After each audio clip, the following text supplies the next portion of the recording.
Team Teddy sur la radio www.rdubois.com. Bienvenue encore à vous et surtout dans cette rubrique plein feu qui reçoit aujourd'hui Eric Bellinga qui nous vient du Cameroun. Eric, bonjour. Bonjour. Et surtout bienvenue dans notre studio. Merci. Eric, vous êtes de nature très discret apparemment. ouais, c'est vrai. Disons que ça fait très longtemps que vous êtes sur le territoire marocain et puis que vous faites de très bonnes choses, mais avant d'y arriver, on dira que vous avez quand même un parcours artistique. Oui, tout à fait. Vous commencez comment et où? Comment est-ce que j'arrive d'abord au Maroc? Bon, s'il faut commencer, s'il faut parler de comment est-ce que j'ai commencé, c'est au Cameroun. Oui. Je commence à faire la musique en réalité à l'âge de 18-19 ans, ouais. De façon professionnelle. Mais de façon professionnelle alternative oui. aux études. Ouais. Parce que je le faisais encore, dans ma tête, je le faisais encore dans un cadre totalement ludique. Oui. Donc, activité ludique, activité parallèle aux études, parce que, vous savez, au Cameroun, on croit beaucoup aux études. Oui. On croit beaucoup à un enfant qui a un ingénieur, bien évidemment, un diplôme d'ingénieur, ouais. qui a un diplôme de doctorat, qui a un diplôme de master. On croit beaucoup à ça. Donc, forcément, moi aussi, j'y croyais et je voulais satisfaire les parents, quoi. Mais j'avais un talent. J'avais un talent que beaucoup de gens voyaient, mais moi je ne le voyais pas. Pour moi, c'était juste pour m'amuser. Oui, justement. Alors, je me souviens que j'avais été invité par le commandant de la compagnie Musique des Armées du Cameroun pour être écouté. Il m'a dit viens au quartier général. Oui. Viens au quartier général et tu viens. On va essayer de voir ce qu'on peut faire. C'était en 2001. J'étais nouvellement étudiant et je suis arrivé. Je suis entré, j'ai joué, il m'a présenté à l'orchestre Les Bérets Verts. Oui. Et j'ai joué, ils m'ont dit, tu joues quelque chose, tu fais des interprétations. J'ai dit, j'ai mes propres compositions. Ils m'ont dit, bon, écoute, chante-nous quelque chose de toi. Et j'avais composé un blues en 99. Oui. J'avais composé un morceau de blues. Et j'ai commencé à le mimer. Et ils ont pris les instruments, ils ont commencé à m'accompagner et ça fait un très grand morceau. Ouais. Moi-même, j'étais tellement surpris. Et ce qui a été impressionnant, parce que comme moi je chante beaucoup les yeux fermés, oui. Quand je les ai ouverts à la fin du morceau, tout le quartier général était sur les fenêtres et les portes de la salle de répétition des Bérets. Et le commandant lui-même, il est venu, il m'a regardé, il m'a dit, mais tu m'as dit tu chantes, mais tu m'as pas dit que tu chantes comme ça. J'ai dit non, mon commandant, je chante pas, je me débrouille. Il me dit non, tu te débrouilles plus, tu es déjà un professionnel. Il me dit, ce que tu fais là, c'est pas un enfant qui le fait. Mais Eric, est-ce que en même temps, ceci, ça montre un tout petit peu ces talents qui sont enfouis et cachés du côté du Cameroun, qui n'arrivent pas à s'exprimer? Oui, tout à fait. Il y a beaucoup de talents au Cameroun, beaucoup de talents. Il y a des gars avec qui j'ai fait des duos, des trios, des collaborations. Vous pouvez pas imaginer ce qu'ils ont comme talent. Mais c'est quoi le blocage en réalité dans un pays comme celui-là?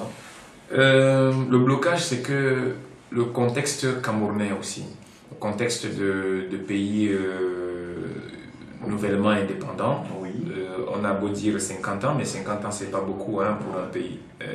50 ans, c'est la fin, c'est presque les 3/4 de la vie d'un être humain sur Terre, mais pour un État, c'est un nourrisson, quoi. Oui, bien sûr. Donc, il y a ce contexte-là, et il y a aussi le fait que, vous savez, tous les ajustements structurels qui sont passés, qui ont frappé l'Afrique. Oui.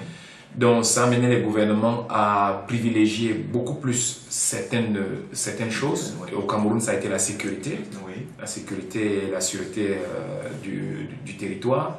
Donc ce qui fait que beaucoup de domaines ont été négligés, et beaucoup de domaines qui avaient déjà un peu pris un certain essor, ayant été négligés, ils ont commencé à dégringoler petit à petit. C'est comme ça que la culture a dégringolé, l'économie a dégringolé, le travail a dégringolé, l'école même, la valeur de l'école, les valeurs même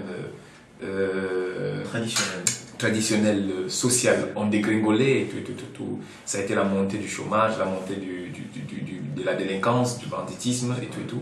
Et l'abandon, surtout l'abandon des talents. Et vous savez, dans un contexte pareil, il naît forcément l'hypocrisie, bien sûr. Il naît forcément la rivalité, il naît forcément la jalousie. Mais un mec comme vous qui constate en ce moment-là que son talent peut être porté à une échelle nationale ou alors internationale, en ce moment-là, quand vous observez ce déclic, qu'est-ce que vous vous dites à la sortie de ce concert au quartier général? Bah, je finis tout de suite, je suis recruté dans les Bérets Verts. Oui. Je suis tout de suite recruté dans les Bérets Verts et ils veulent aller travailler, surtout qu'ils étaient chargés de l'animation de la foire promo 2001 à Tinga, oui, cette année-là. Et on est parti et ça a été une grande sensation parce que à un moment, je me souviens une fois j'ai pris le micro, j'ai chanté et quand j'ai pris le micro il y avait près de 400 personnes. Dès que j'ai ouvert les yeux après la première chanson, il y avait 2000 personnes. Les gens se demandaient mais il sort d'où celui-là? Et je me souviens que le commandant est venu, il a dit désormais vous programmez, il m'appelait Yellowman. Oui.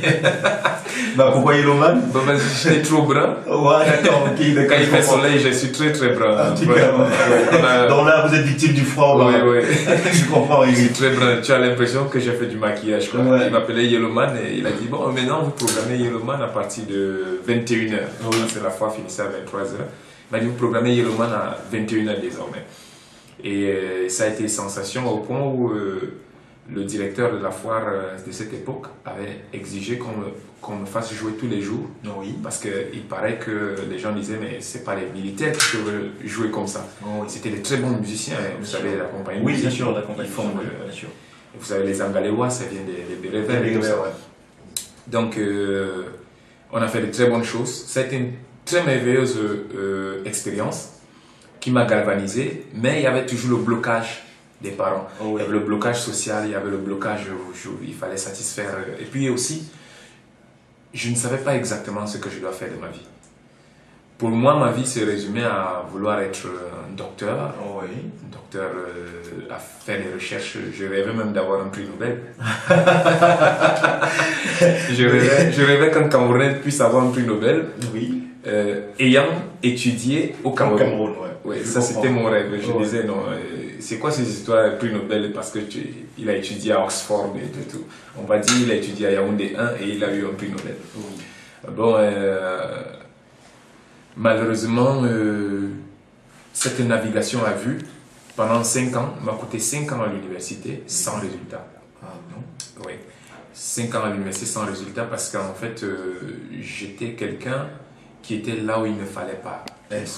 Justement, oui, je comprends. J'étais quelqu'un qui bon, ça me réveille aussi un tout petit peu. Est-ce que cette tergiversation est peut-être aussi un mobile de tout ce qui se passe au Cameroun, surtout au niveau de la jeunesse, tous ceux-là qui sont peut-être aujourd'hui abandonnés à la dépravation et pourtant ils étaient voués à un très bel avenir, ils ont manqué d'orientation. Est-ce que c'est ça qui, à un moment donné, aussi ne marche pas? Oui, vous savez déjà, dans le monde entier, même en Europe, même en Occident, c'est un problème, il y a un problème d'orientation. Oui. Ils ont un problème même déjà à gérer les enfants qui sont différents. Les enfants surdoués, par exemple, ils ont un problème. Hein. Ouais. Un enfant sur 2 en Occident, un enfant surdoué sur 2 est un échec scolaire. Bien sûr. Donc vous comprenez que c'est déjà un problème dans les pays dits développés. Alors maintenant, dans un pays qui se retrouve dans une situation où il doit tout reconstruire, vous pouvez imaginer un peu ce qui est. C'est sûr, ouais, bah, je comprends. Voilà. Et à ce moment-là, Eric, quand tu te rends compte finalement que 5 ans de ta vie sont passés, est-ce que c'est en ce moment que tu te dis qu'il faut absolument te donner à la musique et oublier toute autre chose autour de toi? Non, je me dis qu'il faut me donner, il faut trouver ce à quoi je peux être utile, ce que je dois faire. Parce qu'en fait, je ne vous ai pas dit qu'au sorti de mon baccalauréat, j'ai eu à causer avec des enseignants qui étaient des parents et même des psychologues. J'avais tellement de talent que je ne savais pas quoi faire. Tu me mettais à la littérature, j'avais des talents. Au lycée, j'ai eu des prix comme comédien, comme metteur en scène, comme concepteur de pièces théâtrales. J'ai eu des prix. Donc, je savais faire beaucoup de choses. Le professeur d'histoire, il me disait il faut que tu fasses histoire à l'université. Le professeur de philosophie me disait il faut que tu fasses philosophie. Le professeur de ceci me disait il faut que tu fasses ceci. Dans la communication, on me disait il faut que tu fasses journalisme. Non. Alors, c'est quoi un enfant qui peut faire 10 choses à la fois? Oui. Il fait quoi? Et à quel moment exactement vous choisissez la musique comme étant votre chemin? La révélation tombe en 2009 à Douala. Ça se passe comment? Ça se passe, je dirais que c'est mystique, quoi. Ouais, ouais. Je dirais que c'est mystique, c'est-à-dire que je dormais. Ouais. J'étais au salon, je travaillais pour une dame comme conseil technique. Et j'étais couché sur le canapé. J'étais logé, nourri, hein. Ouais. J'étais couché sur le canapé et ça m'est venu comme une sorte de révélation. Comme si quelque chose me tombait du ciel. Et ce quelque chose qui tombait du ciel, c'était comme un paquet qui s'ouvrait et qui était écrit musique. J'ai vu comme dans un état second, où j'ai vu écrit musique. Et ça s'est imposé dans mon cerveau. Et quand je me suis levé, j'ai dit la musique. On m'a dit la musique. Ouais. C'est ce que j'ai dit immédiatement. J'ai dit on m'a dit la musique. Donc c'est là où j'ai commencé à concevoir qu'il faut penser ma vie par rapport à la musique. Je comprends, Eric. Et quand vous avez pensé cette vie-là, justement à faire carrière dans la musique, quel a été le premier chantier? Dès que je pense à faire carrière dans la musique, la première des choses, c'est que j'arrive à Yaoundé, Oui. j'arrive à Mbabayo, chez mon père, et je lui dis, je vais faire musique, papa. Il me dit, tu vas faire musique quoi? Tu veux faire le conservatoire? Tu veux faire une école de musique? Ouais. J'ai dit non, je veux faire carrière Dans la musique. Je vais être musicien.